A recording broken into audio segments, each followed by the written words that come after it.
Welcome to the Exis Labs, where the future is now.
This is Nasser Adil, Security Chief for the Exis Labs facility.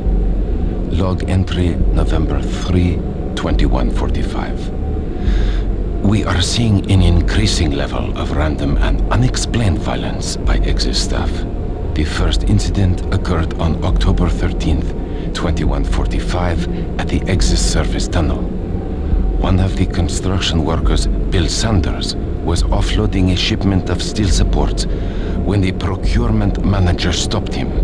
In the heated conversation that followed, Sanders grabbed a nearby pickaxe and lunged at the manager. Luckily, the argument beforehand generated a sizable crowd, and when Sanders attacked the manager, a number of men were able to subdue him. When we questioned Sanders afterwards, he seemed to have developed short-term amnesia. He didn't remember why he got so upset and attacked the manager. He only recalls stopping his loader and then moments later waking in the holding cell. Since that event, we have seen arguments progress more and more from heated shouting matches straight into outright brawls. The antagonists in these incidents all display the same conditions, as if they were suddenly possessed by violent anger, and then afterwards return to normal. We have only one serious life-threatening case so far, where engineer Leon Powell was stabbed multiple times. I fear this is not the worst of our troubles, and have requested additional security personnel posted at critical junctions.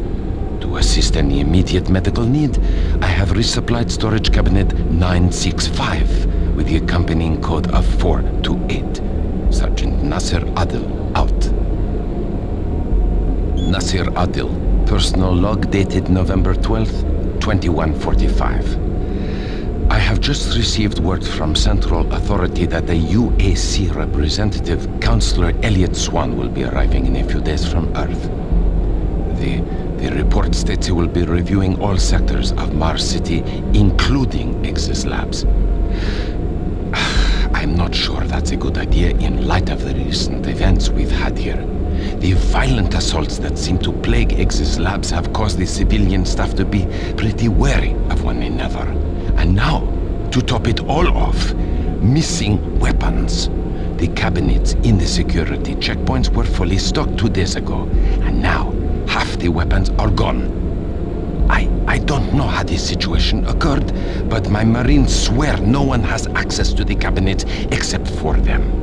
I've ruled out those assigned to me and other security personnel, but I can't figure out who else has those codes. To sum up, this is a bad situation, turning worse every day. My recent request for more manpower in Exis Labs was denied. It seems other sectors of Mars City are stretched thin, and the small reserves at the base are already allocated. I need to have faith in my current detachment of Marines that they will turn things around.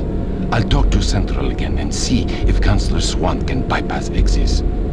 The last thing I want is some staff worker with a sudden episode of dementia murdering a VIP. I'm having enough problems trying to keep everyone here from killing each other. Sergeant Nasir Adil, signing off.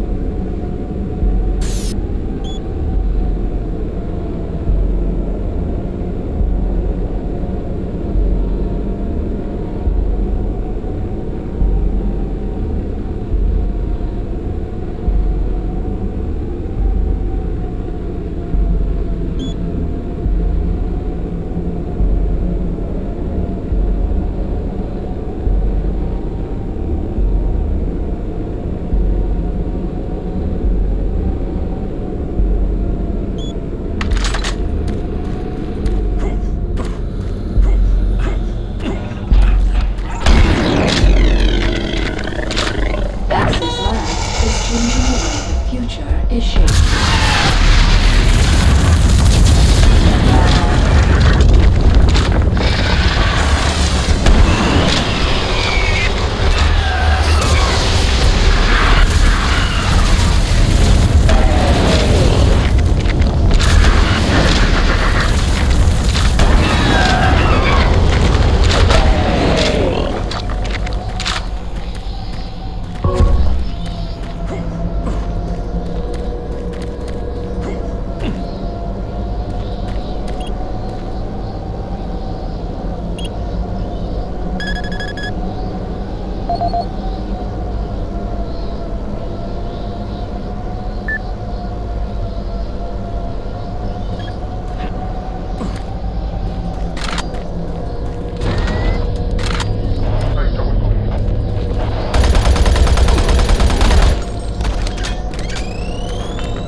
Thank God. You made it here. I didn't know if you could with all those things out there. Look, we don't have much time. These creatures are spreading throughout the base, and if we don't act quickly, all could be lost. I understand you have a lot of questions, but I can't answer them right now. All I can say is we need to get the teleporter in the next chamber working. But to do that, I need you to find a plasma inducer for the stabilizer bank. There's one in engineering. Now, if you head through the service tunnel, you can reach it. I'll unlock some doors. There. That will give you the necessary clearance. Now, please, get the inducer and hurry back. We don't have a lot of time. Please hurry.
Lebedev, supply manager for the Exis Labs facility. Entry dated October 6, 2145. I've received the latest shipment of MK7 spacesuits from Earth today. They have a triple weave of titanium mesh on the outer layer for Class 5 excursions. With the ongoing construction requiring additional EVA time on the Martian surface, these new suits should hold up better. In the last 2 months, we've had a number of unexplained suit decompressions resulting in fatalities.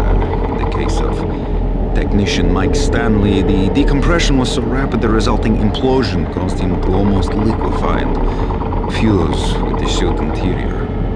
If it wasn't for his suit's name tag, there wouldn't be much to identify him.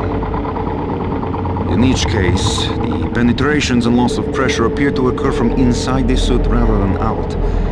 I can attest these suits were thoroughly inspected and micro-scanned after the incidents, and no material degradations were found.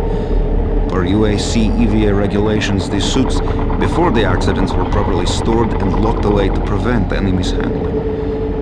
I also followed up with the technicians on ensuring the suits had the necessary pre-EVA checklist before anyone reaches the Martian atmosphere.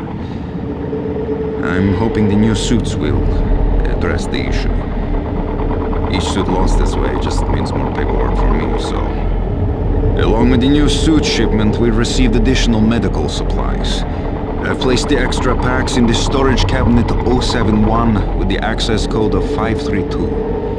Dmitry Lebedev, end of log.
can make it back through operations.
Travis Folsom, construction supervisor for the Exis Labs facility. We recently reached substantial completion on the facility's engineering sector and began work on the environmental systems sector early. At this rate, we should be able to impress the big boys up in Central Authority and score our completion bonuses. Last week I reviewed the construction documents and found another item where we can cut costs. My glass subcontractor mentioned the Moxum pressure seals for the exterior windows can be replaced with much cheaper Mixom seals.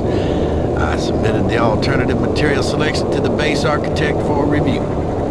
On our Tuesday progress meeting, he argued the Mixom seals aren't up to spec. He complained that those seals are inferior and could cause air leaks or glass blowout. What the hell's he know? Pennsylvania draftsman thinks he's designed a fancy hotel. Hey, guess what? I was building shit before he was born. Anyway, I managed to get the Mixom seals ordered. I bypassed the architect and talked directly to corporate. I showed them the savings and that sealed the deal. We'll be installing the exterior windows in environmental in a week and he will never know the difference. I'm so convinced the glass and seals will hold up that I'm gonna take a rocket launcher, test it on those windows and make me. That'll show the stupid architect. Folsom out!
This is Bernice Tooley, Operations Coordinator stationed in Exis Labs. I would like to file my third formal complaint to Central Authority about the problems with the work environment here in Exis. It has become increasingly difficult to be productive while construction is going on throughout the facility. The construction workers are rude, lack common courtesies, and are overtly sexist.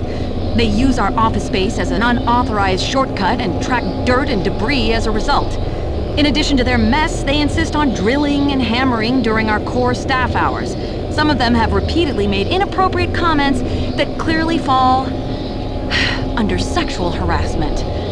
When I approached the construction supervisor to remedy the situation, he told me in no uncertain terms to mind my own business. Actually, his exact words were, "Don't worry your pretty little head about it." We are already on edge with the unexplained events occurring around the facility, and to add this insult to our tight schedule is too much to bear.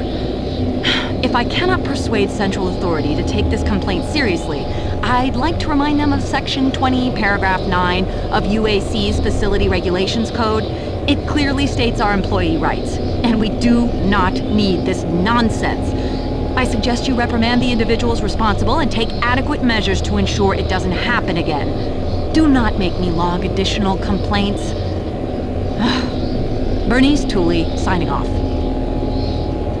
I hope this thing is working. Something is happening here, and no one knows what's going on. The power is going crazy. We can't communicate with Central Administration, and I've heard something like screams. I don't know. It was so disturbing. Okay, my assistant left me, and I'm all alone here. Okay, I'm gonna try to get the network working, but the systems are acting just crazy. I don't know what to do. I think what was that? Oh my God. No!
Excellent.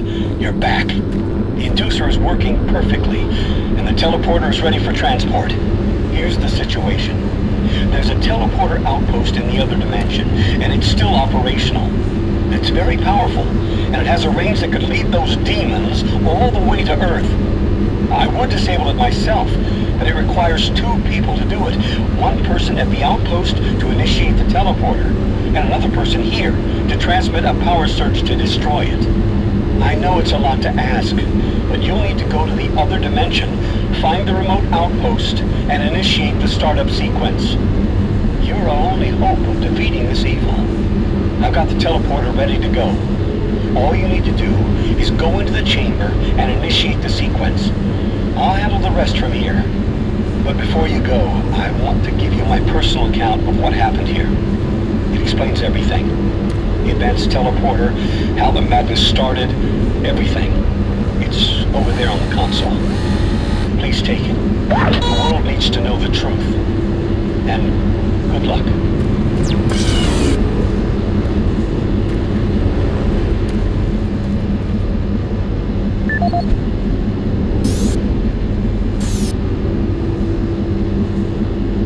My name is Dr. Richard Myers. I'm a research specialist stationed in Decontamination process started.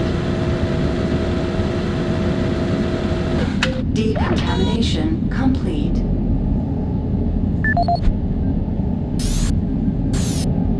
My name is Dr. Richard Myers, and I'm a research specialist stationed in Nexus Labs. I don't know who'll be hearing this, but I wanted to alert someone of the disaster at Mars City. What has been unleashed across this base is an unimaginable evil, and we only have a slight chance of stopping it. The research I participated in was the next step in teleportation. To give context to my research, back in 2115, UAC researchers discovered an ancient Martian civilization.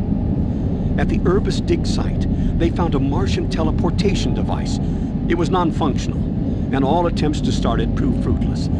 It took many years, but the researchers managed to learn enough from the device and other wall carvings to reverse engineer it. The first prototype teleporter, codenamed Project Mercury, was built in Delta Labs and became operational in 2139. This teleporter was only capable of short distance travel and limited quantities of matter transference. It could only teleport a single test subject, small animals and chimps usually, across a room. Once testing intensified and technical data increased, we were able to fabricate more powerful teleporters. In Delta Labs Sector 3, Project Gemini managed to increase teleportation across greater distances. In addition to the increased range, we found we could begin transporting human-sized subjects. It was during this stage we began to see the effects of opening up these portals to that strange dimension. Our scientific curiosity overruled the obvious warnings, and under Dr. Malcolm Betruger's direction, we continued experimenting. On Project Apollo, the engineers developed a room-sized teleporter in Delta Lab Sector 4. It was capable of teleporting a small-sized team to destinations on this new dimensional plane. The expedition teams began exploring and setting up small research outposts. We could only teleport small equipment with the Delta 4 teleporter, and this condition frustrated Dr. Betruger. Soon after the success of Project Apollo, plans were drawn and work executed on a new facility, Exus Labs.